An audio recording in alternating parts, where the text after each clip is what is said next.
आज आपण बनवणार आहोत चुक्याची भाजी। त्याच्यासाठी पहिल्यांदा चुका स्वच्छ धुवून घेणे, तर बारीक बारीक चिरून घेणे। कढईमध्ये आधी तेल टाकून घ्यायचं। तेल चांगलं तापल्यावर त्यात मोहरी, जिरे,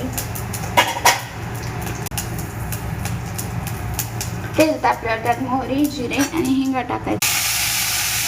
बारीक चिरलेली चुक्याची भाजी टाकायची। चांगलं हलवून घ्यायचं। या भाजीमध्ये ऑलरेडी पाणी खूप असतं, त्यामुळे आपल्याला एक्स्ट्रा वरून पाणी घालायची गरज नाही।